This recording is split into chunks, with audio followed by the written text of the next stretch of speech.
साई राम विद्यार्थियों, good morning. आज हम फिर से हमारी हिंदी विषय को लेकर फिर उपस्थित हुए हैं। बच्चों, हमारे जो मन कविता थी पूरक पठन, उसका हमने 2 पार्ट देख लिया है। कविता बड़ी थी इसलिए इसे 3 विभागों में विभाजित किया, 3 पार्ट में मैंने विभाजित किया और 3 वीडियो के माध्यम से आप लोगों तक पहुंचाने की कोशिश करी। ये तीसरा वीडियो है मन पूरक पठन के लिए। ठीक है, तो बच्चों हमने जो आगे पढ़ लिए थे मन का पूरक पठन, जो हाइकू कविता, हाइकू एक विधा है, इस रूप में हमारे सामने प्रस्तुत है। और बच्चों ये भी है कि इसमें से 4 मार्क का, 4 अंक का पूछा जाता है। ये तो आपको पहले ही बता दिया गया था।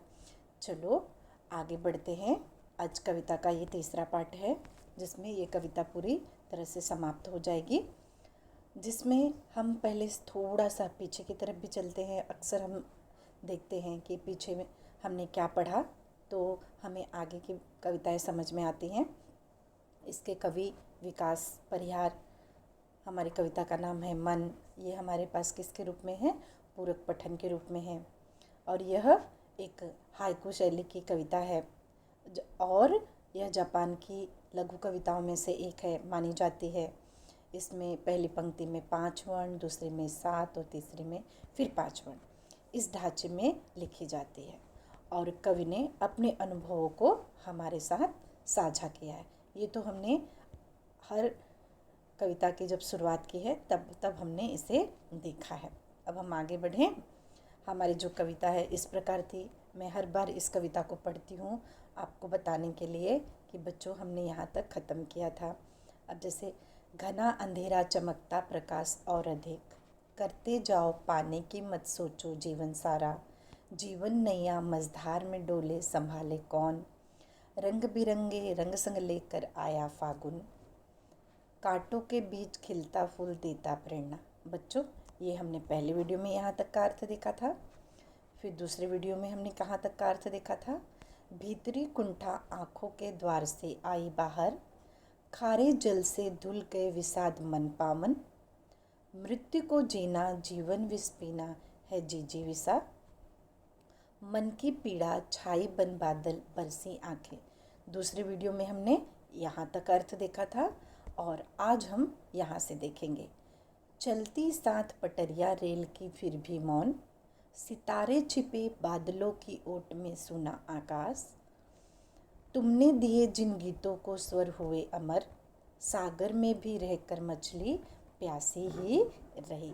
आज इन जो हमारे पास छोटे छोटे पद्यांश के रूप में 4-4 लाइनें हैं, 3-3 लाइनें हैं, इनका हम अर्थ आज देखेंगे। चलो बढ़ते हैं।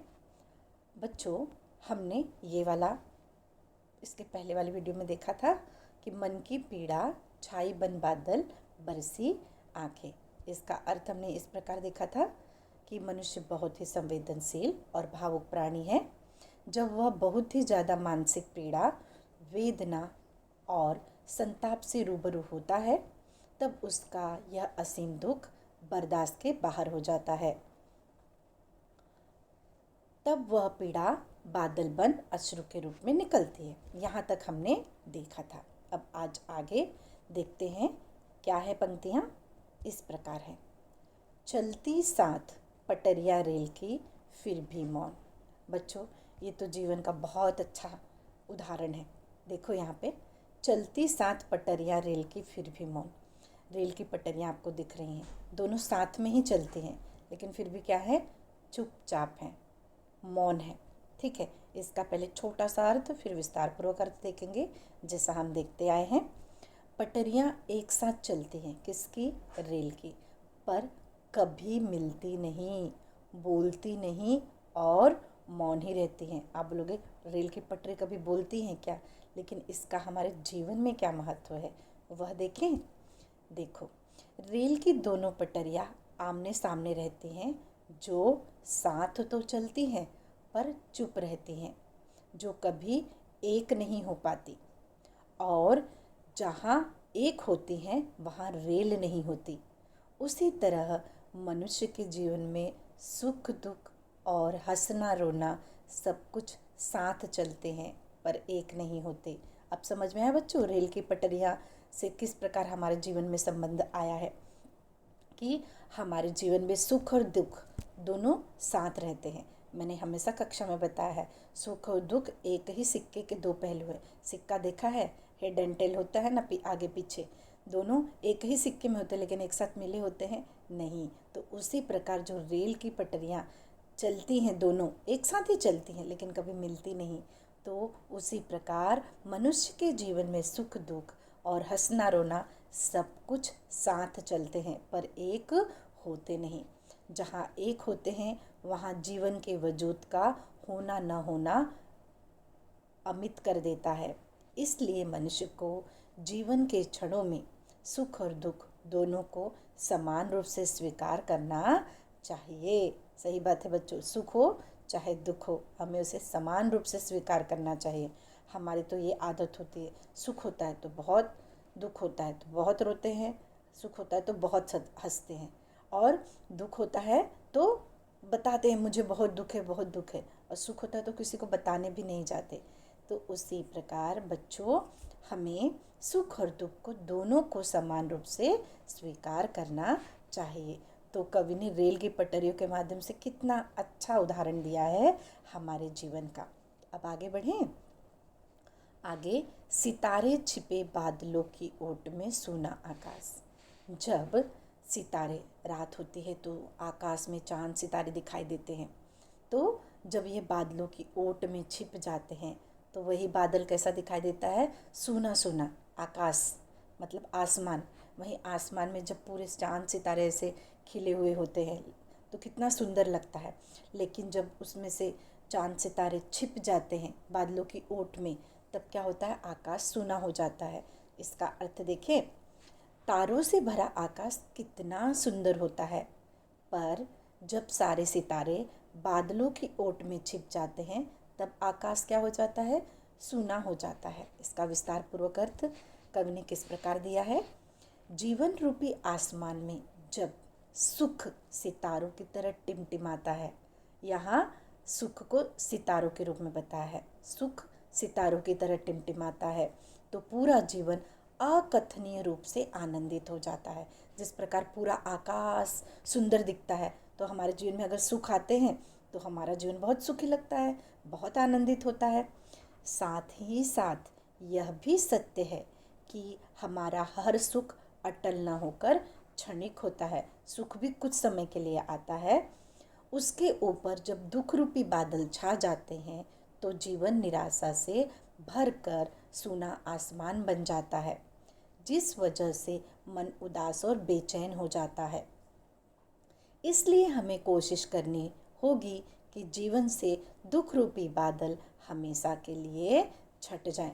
और बच्चों, जिस प्रकार आकाश में जब चांद सितारे रहते हैं उस पे बादल आ जाता है तो बादल हट जाता है ना, हमेशा के लिए तो नहीं रहता, चांद सितारे फिर दिखाई देते हैं। तो हमारे जीवन में भी ऐसा है, हमेशा के लिए दुख नहीं रहता, दुख के बादल हट जाते हैं। तो हमें क्या करना चाहिए, कोशिश करनी चाहिए कि हमारे जीवन में दुख रूपी बादल आए ही न, हमेशा सुख का माहौल बना रहे, हमें ऐसी कोशिश करनी चाहिए। कितना सुंदर अर्थ निकला इन पंक्तियों से। आगे आगे क्या है, तुमने दिए जिन गीतों को स्वर हुए अमर। तुमने दिए जिन गीतों को स्वर हुए अमर। बच्चों, हम गाने सुनते हैं ना, पुराने गाने हुए आज भी अमर है, हम सुन रहे हैं। तो गानों के माध्यम से कवि ने हमें हमारे जीवन में क्या महत्व बताया है कि हमारे जीवन में जो हमारे साथ लोग रहते हैं, जो हमें अच्छी सीख देते हैं, वह हमारे लिए किस प्रकार उपयोगी हैं। ठीक है, चलो देखें इसका अर्थ। अपने प्रिय व्यक्ति द्वारा स्वरबद्ध हुए गीत अमर हो जाते हैं। ये तो उन 3 पंक्तियों का छोटा सा अर्थ है। इसका विस्तार पूर्वक अर्थ क्या होगा, देखें। चलो, सफलतापूर्वक जीवन जीने के लिए जीवन में हमारे शुभचिंतकों, परिवार के सदस्यों व स्नेही लोगों का होना बहुत ज़रूरी है। सही बात है ना बच्चों, सफलतापूर्वक जीवन जीने के लिए हमें इनकी बहुत ज़रूरत होती है। ठीक है, क्योंकि समय समय पर वे हमें सही दिशा दिखाते हैं। सही बात है, हमारे परिवार के सदस्य, हमारे माता पिता, भाई बहन, हमारे बड़े, हमारे शुभ चिंतक क्या करते हैं, हमें ज़रूरत पड़ने पर सही दिशा दिखाते हैं और जीवन के प्रति सकारात्मक दृष्टिकोण रखने की सलाह देते हुए हमारी ताकत, हमारी प्रेरणा बनते हैं। सही बात है ना। सही समय पर हमें सकारात्मक दृष्टिकोण, अच्छी सलाह, जिससे वो हमारे प्रेरणा स्रोत बनते हैं। हमें सदैव इनका आभार मानना चाहिए और हमें इनका क्या करना है, आभार मानना है, क्योंकि इनके बिना तो हम आगे नहीं बढ़ पाते ना। सकारात्मक सोच, आगे बढ़ने की ताकत, हिम्मत, ये लोग ने ही हमें दिया है, जो हमारे शुभचिंतक हैं, हमारे परिवार के सदस्य हैं। तो हमें सदैव इनका आभार मानना चाहिए, क्योंकि इनकी छत्र छाया में अपने जीवन को सही दिशा में ले जाने का श्रेय, मतलब अमरता, इनसे ही प्राप्त होता है। ठीक है, हमारे बुजुर्ग, हमारे जो बड़े हैं, इनसे ही हमें प्राप्त होता है। इसलिए अच्छे लोगों को जीवन के गीतों का स्वर्ग कहा गया है। अच्छे लोगों को क्या कहा गया है, जीवन के गीतों का स्वर्ग, मतलब वो हमारे जीवन में अमर होने चाहिए। हमें उन्हें हमेशा याद रखना है कि जिन्होंने हमारे जीवन में एक नया मोड़ लाया, जो हमें सकारात्मक दृष्टि दी, हमें अच्छी सलाह दी। ठीक है ना, कितना सुंदर अर्थ था। अब ये वाली पंक्ति का तो और सुंदर अर्थ है, सागर में भी रहकर मछली प्यासी ही रही। ठीक है, समुद्र, सागर, सागर में जो मछली रहती है वह क्या है, सागर में भी मछली जब रह सागर में भी रहकर मछली प्यासी ही रही। इसका बहुत सुंदर अर्थ है कि जो मछली है, सागर में है, समुद्र में है, वह समुद्र में रहकर, पानी में भी रहकर वो प्यासी रह जाती है। उसे पानी की तलाश, अपने प्यास बुझाने के लिए कहाँ, एकदम अंत, नीचे गहराई में जाना पड़ता है, मीठे पानी की खोज करनी पड़ती है। तो उसी प्रकार हम आगे इसका अर्थ देखें। सागर का पानी खारा होता है, वह पीने लायक नहीं होता। इसके कारण मछली सागर में रहती है पर प्यासी ही रह जाती है, उसकी प्यास बुझती नहीं है। कवि ने इसका हमारे जीवन में क्या अर्थ बताया है, पानी में रहकर जो मछली है, पानी में रहने वाली जो मछली है, समुद्र में रहकर भी उसका खारा पानी नहीं पी पाती। वह मीठे पानी की तलाश में समुद्र की गहराई में उतरती है।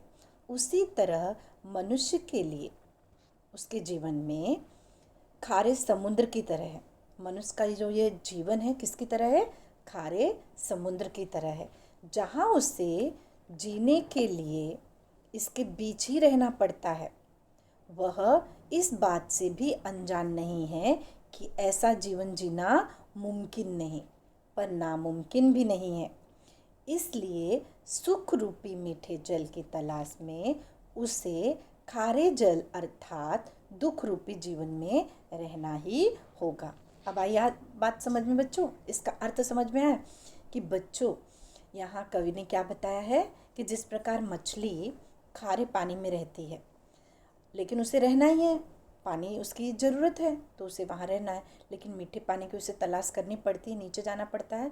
तो उसी प्रकार मनुष्य के जीवन में ये खारा पानी क्या है, उसका दुख, और उसे सुख रूपी मीठा जल ढूंढना ही होगा। इसलिए सुख रूपी मीठे जल की तलाश में उसे खारे जल अर्थात दुख रूपी जीवन में ही रहना ही होगा।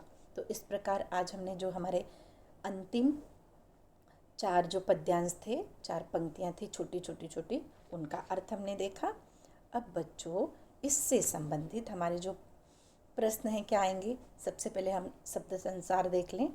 मझधार मतलब नदी के प्रवाह का मध्य भाग, ये शुरुआत से लेके अंत तक का जो छोटा सा कठिन शब्द है वो आपके सामने है। कुंठा, कुंठा का अर्थ होता है घोर निराशा, दुख।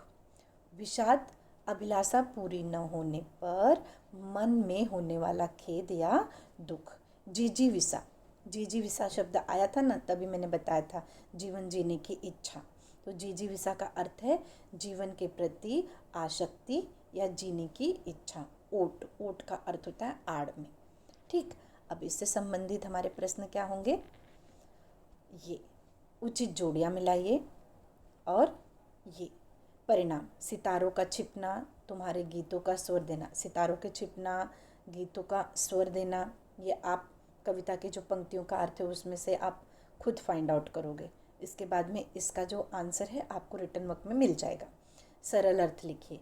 मन की डैश डैश बरसी आँखें, ये सरल अर्थ हमने कविता का जो भी पंक्तियों का अर्थ देखा उसमें आपको सरल अर्थ भी मिल जाएगा। अब ये बताइए उचित जोड़ियाँ, ये मैं आपको, अब देखो यहाँ मछली, गीतों को स्वर, रेल की पटरियाँ और आकाश। इस तरफ क्या है, मौन, सूना, प्यासी, अमर और पीड़ा। मछली का क्या आएगा, मेरे ख्याल से प्यासी, ठीक है। गीतों के स्वर, गीतों के स्वर क्या आएंगे, पता चला आपको, गीतों के स्वर अमर। रेल की पटरियाँ, रेल की पटरियाँ क्या, मौन। आकाश सूना। तो ये रहा हमारा उचित जोड़ियाँ, ठीक है बच्चों। तो इस प्रकार आज हमने जो हमारी मन पूरक पठन थे उसको 3 विभागों में हमने पढ़ा। आज ये तीसरा विभाग था। मेरे ख्याल से आपको कविता के जो छोटी छोटी पंक्तियाँ थी सुंदर सुंदर, उनके अर्थ समझ में आ गए होंगे। उससे संबंधित किस प्रकार के प्रश्न पूछे जाते हैं यह भी आपको समझ में आया होगा। बच्चों, इसके साथ असाइनमेंट है, वह असाइनमेंट आपको पूरा भी करना है। और आगे हम कुछ नया करेंगे अगले वीडियो में। और बच्चों, मेरे ख्याल से यह मनपूरक पठन आपको बहुत अच्छे से समझा होगा। चलिए, साई राम।